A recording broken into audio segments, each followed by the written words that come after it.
پیامبر صلی الله علیه و سلم میفرمایند الا ان فی الجسد مضغه اذا صلحت صلح الجسد كله و اذا فسدت فسد الجسد كله الا وهی القلب. در جسد انسان یک مضغه یعنی تکه گوشتی است که اگر صالح بشه کل بدن و جسد صالح میشه و اگر فاسد بشه کل بدن فاسد میشه. الا و هی القلب. آگاه باشید که اون پارچه گوشت، اون تکه گوشت که مضغه بهش میگن، به اندازه کف دسته میشه مدغ کرد، یعنی جوید. مضغه یعنی تکه کوچیکی که قابل جویدن هست، دهنو میتونه چه ظرفیت داره که ببلعدش یا بپذیردش. و اون قلب انسان دو چیز در دنیا ساحل نداره. یکی اقیانوس علمه که هرچی بیشتر بخونید احساس به نادانی خودت بیشتر خواهد شد، پایانی نداره. و فوق کل ذی علم علیم. دوم دل انسانه، این اقیانوس بیکران، این سرزمین پهناوری که نهایتی نداره، تا چشم کار میکنه همینطور وسعت داره. وقتی میری به افق دوباره چه یه افق دیگه لازم هست. دل انسان بی نهایت ظرفیت داره. این دل تنگ میشه و گشایش پیدا میکنه. تنگ میشه با معصیت، با نیتهای پلید، و گشایش پیدا میکنه، نرمش پیدا میکنه، وسعت پیدا میکنه با چه؟ انگیزه های خوب، نیت های خوب، توحید، عقیده، توکل خوب، احساسات خوب، چیزهای خوب. الان چه احساسی دارید شما تو خانه خدا؟ این گوش منفذی است برای چه؟ گشایش دل. وقتی کلام زیبا رو میشنوید چه حالتی به دست میده؟ وقتی یه نفر به تو دشنام میده چه حالتی به دست میده؟ چند تا کلمه زشت اگر پشت سر هم بر این شنوایی تو القا بکنن، پرت بکنن، بعد از 10 تا کلمه که پشت سر هم گفتن دیگه تو تحملت، یعنی این کلمات زشت، کلماتی که همش قبیحه، دشنامه، تحقیره، بوی بد ازش میاد. ولی وقتی 10 تا کلمه زیبا گفته میشه چه حالتی به دست میده؟ چه نوازشی است! عشق، محبت، صفا، صمیمیت، الله، محمد، قرآن، ایمان، توبه، بوستان، عطر، مشک. هی میگی بیشتر بگو، هی میگی بیشتر بگو، چون دل داره گشایش پیدا میکنه. الان شما شب یک جز قرآن کلام خدا دارید میشنوید، این دل چه حسی؟ یعنی اینا همه منافذی هستن که یا روح و روان انسان و دل انسان رو بمباران معنوی میکنن یا بمباران منفی میکنن، حس انسان رو آلوده میکنن. شما وقتی میاد اینجا سر به سجده میگذارید، این نیروهای منفی که وارد بدن تو شده میخواد تو رو بسوزونه، وقتی سر به سجده میذارید اینا رو همه تخلیه میکنه. مثل یک ارتیست که باید زمین رو یه چاله‌ای بکنید، اون رشته رو بذارید تو زمین تا اون قدرت منفی برقی که میتونه انفجار ایجاد بکنه همه چیزو بسوزونه چه؟ دفع بشه. این آبم وقتی دیگه این مرکز اعصابت میزنید، وضو میگیرید، همین حالت رو به انسان دست میده. تو دیگه وقتی این سرت به سجده گذاشتی تخلیه شدید، حست عالی شد، تزکیه شدید، حس منفی بیرون میشه، انسان تخلیه میشه. خصوصا وقتی میگه سبحان ربی الاعلی و بحمده، انسان باید بره تو این معانی. ما چند تا سوره در قرآن داریم همش با تسبیح شروع میشه. یسبح لله ما فی السماوات والارض، سبح لله ما فی السماوات والارض. این معنیش چیه؟ یسبح لله معنی تسبیح چیه؟ یعنی بین من و تو و رب، بین من و تو و خالق، بین من و تو و الله یه اقیانوسی است. که وقتی ما میگیم سبحان الله یعنی ما داریم شنا میکنیم تو این اقیانوس معنویت به سوی خدا. معنی تسبیح اینه، شنا کردن در اقیانوسی که به ساحل رب العالمین و ساحل امن اونجا چه منتهی خواهد شد. سبح لله، سبح از سباحه گرفته شده، تسبیح از سباحه گرفته شده و سباحه یعنی شنا کردن. وقتی انسان تسبیح خدا میگه یعنی در اقیانوس معنویت داره سباحه میکنه، شنا میکنه، پیش داره میره. خداوند 2 تا کعبه ایجاد کرده، یک کعبه در بیرون و یکی کعبه در درون. اما کعبه‌ای که در بیرون از آب و گله، بانیش هم مخلوقی از مخلوقات خداونده، بندی از بندگان خداونده و اون در مکه هست. بانیش ابراهیم خلیله، مواد ساختمانیش آب و گله، خشته. طواف کنندش چه کسانی هستند؟ بازم مخلوقاتن، انسان ها هستن. ولی یک کعبه دیگه داره. این خواجه انصار تو تفسیر ادبی عرفانیش داره. عارفا خیلی وقتای حرفای عجیب و غریبی میزنن، الهاماتی دارن. میگه اما کعبه دوم در درونه، اون دیگه از آب و گل نیست، اون کعبه درونی از جان و دله، موادش جان و دله، بانیش رب العزت و الجلاله، الله بانی اون کعبه است. و طواف کننده کعبه‌ای که از جان و دل کیه؟ اللهه. اللهی که بر دلهای ما و شما طواف میکنه. سوال اینجاست، این دلو که اهدا کرده به من و شما؟ الله. دل برای چیه؟ برای دوست داشتنه. اولین ذاتی که باید دوست بداریم چه کسی باید باشه؟ کسی که این دل رو اهدا کرده و در این دل دوست داشتن قرار داده، وگرنه یه تکه گوشتی بیش نیست. ببخشید اگر من این تکه گوشت زبانم رو در بیارم، این صدا از کجا داره میاد؟ این صوت از کجا داره میاد؟ سبحان الخالق.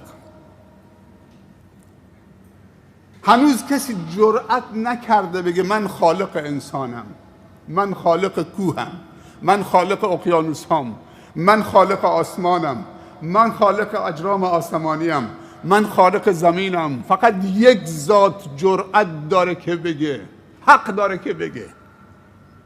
همه فرمان روایان زمین با همه اقتدارشون هنوز جرأت نکردن. اگر این ادعا رو بکنن بهشون میخندن. مگر کسی غیر از ذات باری تعالی میتونه این ادعا بکنه، به خودش اجازه بده که من خالق کوهم، خالق انسانم، خالق دریام، خالق زمینم، خالق اجرام آسمانیم؟ اللهه. اگر الله این دل رو داده و درش محبت دوست داشتن قرار داده، اولین ذاتی که باید دوست بداری اللهه. مشکلت خودتو حل کن، یه الله با این دل دوست بدار، کل وجود در بر میگیره. دنیا رو طوری دیگه میبینید، دیگه تو میشی بندی رب العالمین، تو جایگاهی ویژه پیدا میکنید. این کعبه از جان و دل و هواش داشته باشی. خداوند همیشه نگاه به دلهای ما و شما میکنه، نگاه به جیبها نمیکنه، نگاه به پست و مقام ها نمیکنه. برای رب العزت و الجلال کرامت انسانی مطرحه، نه رنگ و پوست، نه جیب، نه پست و مقام. یه وقتی ابوذر غفاری از دهانش در رفت، به برادرش بلال گفت یا ابن السودا، ای سیاه زاده، ای کسی که مادرش سیاه پوسته. بلال شرمنده شد، سرش انداخت پایین. خدا رنگ منو سیاه کرده، رنگ پوست من خدا سیاه کرده. چه بسا رنگ پوست خیلی ها سفیده اما زیرش خیلی سیاه است. چه بسا رنگ پوست ها خیلی ها سبز است، اما اگر بر خدا قسم بخورن خدا قسمشون رو اجابت میکنه. خبر به رسول الله صلی الله علیه وسلم رسید. ابوذر پشیمان شد، دست به دامان بلال شد. ای برادر بلال، منو ببخش، آرام نمیگیرم مگر این که روی زمین جلو همین جمعی که به تو توهین کردم بخوابم، پیشانیم به بالا باشه، تو با این نعلینت که روی خاک راه میری بکوبی تو صورت من. ابوذر به بلال میگه. ابوذر غفاریه، از قبیله غفاره. اون یک سیاه پوست حبشی است، غلامزاده بوده، برده بوده. اما بلال چه جوابی داد؟ گفت یا اباذر، ای برادر ابوذر، من کسی نیستم که با این نعلینی که روی خاک و نجاست راه میره بگذارم بر پیشانی که برای خدا سجده کرده. حالا توی اشتباهی کرده، یک چیزی از دهانت در رفت، بعدم عذرخواهی کرد. این دلها کینه توش نیست، حب انتقام توش نیست. دلهایی که حب انتقام توشونه و کینه در درونشونه هیچ موقع نمیتونن بزرگ بشن، رهبر بشن، مسئول بشن، مصلح بشن. اونا انسانهای خیلی کوچکن. انسانهایی دل بزرگ دارن که میتونن ببخشن، عفو بکنن، چشم‌پوشی بکنن. اینا دلشون بزرگه. نه که دنبال انتقامن، خیلی کوچکن، به جایی هم نمیرسن، آرام هم نمیگیرن.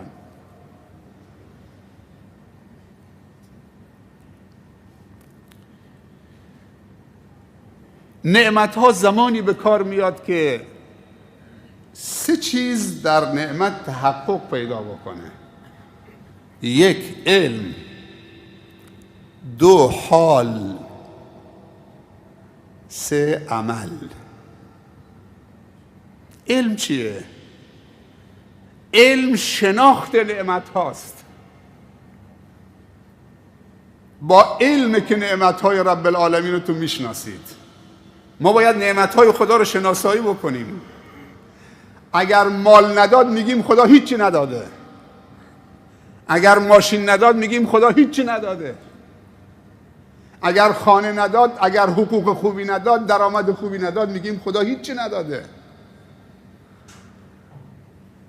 خیلی نعمت ها هستن که مال و مقام و جمال و اینا در مقابلش هیچی هستن. یک داستان تکان دهنده‌ای بعضی از عرفا نقل میکنن که یه روز غلام سیاه پوستی با اربابش از کنار مسجدی رد میشدن. وقتی که در مسجد رسید، اون غلام سیاه پوستی که برده اون ارباب بود گفت سرورم اجازه میدید چند دقیقه برم تو خانه خدا 2 رکعت نماز بخونم؟ گفت برو ولی دیر نکن. این سیاه پوست، این غلام زرخرید، با اجازه آقاش اربابش آمد تو خانه خدا. توقفش تو خانه خدا طولانی شد. اربابش بیرون در ایستاده بود، صدا زد ای سیاه، ای غلام. گفت زود بیا بیرون.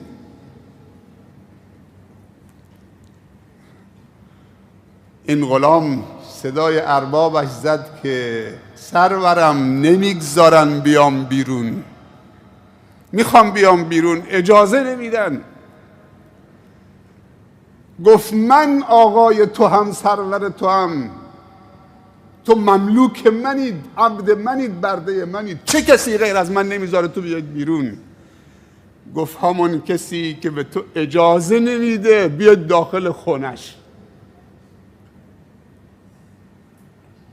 همون کسی که به تو اجازه نمیده بیاد داخل خونش به من اجازه نمیده که بیام بیرون. کاری به سیاه و سفیدی نداره. 1 علم نعمت، معرفت نعمت. 2 حال. حال یعنی چی؟ یعنی اینکه دل مؤمن شاد بشه به شناخت نعمتهای خدا، نعمتهای واقعی خدا. خداوند در قرآن فرموده، امروز عصرم شیخ ماجد سوره الرحمن تفسیر میکرد، خداوند میفرمایند اعوذ بالله من الشیطان الرجیم بسم الله الرحمن الرحیم الرحمن علم القرآن خلق الانسان علمه البیان. چه منتی بر انسان، بر این مخلوقش داره میگذاره. میگه الرحمن، من الرحمنم، منبع همه نعمت ها هستم، بخشنده هستم. مهمترین نعمتی که به شما بخشیدم که نشانه رحمانیت من قرآن، علم القرآن. پس علم یعنی شناخت نعمت، حال یعنی شاد شدن دل با نعمتهای مهم، نعمتهای اساسی. اما سوم عمل به نعمت در جهت رضای خدا، نعمتها رو در جهت رضای خدا قرار بدیم.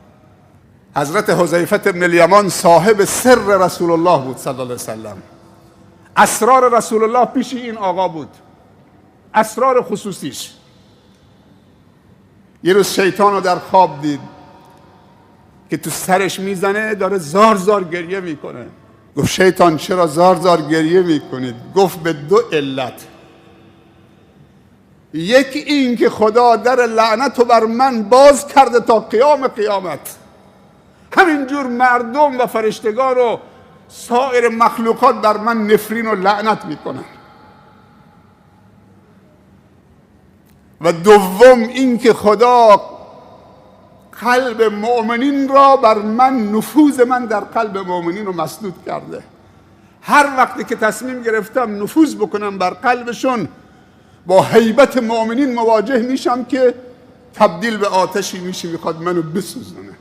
امروز شما اینجایید، امشب اینجایید. آیا شیطان اجازه داد؟ آیا راضی شد که شما بیاید؟ آیا خوشش میاد؟ شما محکم ایستادید، استقامت داری میکنید.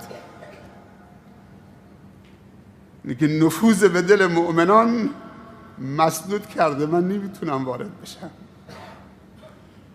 چه نعمتیه. همش جوان نشسته. نه که اینجا، درست مسجد الحرام در دنیا فقط یک جاست، کعبه، اما قبله همه جا هست. اون برنامه‌ای که الان اونجا اجرا میشه ما هم اینجا اجرا میکنیم. اونجا قیام، اینجا هم قیامه. اونجا خط میخونن، اینجا ما خط میخونیم. پس میشه برنامه‌های خوب و هر کجای دنیا داشته باشه. قدر این فرصت‌ها رو بدونید. من قبلا هم به شما گفتم که تو همین ماه مبارک رمضان امسال 2 نفر میشناسم، 2 نفر، 2 تا جوان شاید 30-35 سال بیشتر نداشته باشن. یکیشون 400 تا کیسه برنج 10 کیلویی نقد چکش کشید، بین خانواده ها چه تقسیم کرد. بین 400 خانواده کیسه 10 کیلویی برنج. یه نفرم دوباره بین 450 خانواده سبد کالای کامل با روغن و شکر و خرما و عدس و کستر و ژله و کرم کارامل و مرغ و چه توفیقیه که یک جوان 30 ساله میاد، خدا بهش مال داده، ثواب روزه 400 خانوار رو میگیره، با 35 میلیون تومن، با 40 میلیون تومن، با 50 میلیون تومن. در صورتی که یک جوان دیگه داریم که سر سال همینطوری که مؤمنین زکات مالشون رو سر سال حساب میکنن، این آقا زکات امسال مثلا 300 میلیون پول آبجو هم بوده، 500 میلیون پول مزرعه میخوام فحاشیم بوده، 500 میلیون پول عیاشیم بوده، 500 میلیون پول تریاک هم بوده. سبحان الله، میخوای زکات مالت بدید؟ هرچی کنی به خود کنی، گر همه نیک و بد کنی، کس نکند به تو آنچه که خود به خود کنی. امشب شب 23 یکی از شب‌هایی است که امید هست شب قدر باشه. 83 سال و 6 ماه در یک شب عمر معنوی برای شما تولید میشه. اگر تو امشب یا شبهای آینده نصیبتون بشه عمر معنویتون 83 سال، یعنی کسی 5 تا رمضان 5 تا شب قدر نصیبش بشه 415 سال عمر معنوی میکنه. حالا عمر حضرت نوح بالاتره یا عمر امت محمد بالاتره؟ 10 تا شب قدر نصیبش بشه حساب بکنید، 800 سال، 900 سال تو 10 تا شب قدر اگر نصیبت بشه. لیلة القدر خیر من الف شهر، سلام هی حتی مطلع الفجر. درهای 7 آسمان شکافته میشه، موجودات نورانی از آسمان نورباران میشن به طرف زمین، زمین رو نورباران میکنن. دنبال رکوع کنندگان و سجده کنندگان هستن، دنبال حلقه های ذکر هستن، با مؤمنین تو این شبها مصافحه میکنن. سلام هی حتی مطلع الفجر، آرامش کامله. موفق و مایت باشید. نماز وتر رو با هم میخونیم، لحظاتی هم چه هر کسی با خودش و خداش خلوت میکنه. 5 دقیقه، 10 دقیقه، 2 دقیقه با زبان مادری خودت بعد از دعای وتر، بعد از نماز وتر دعا بکن.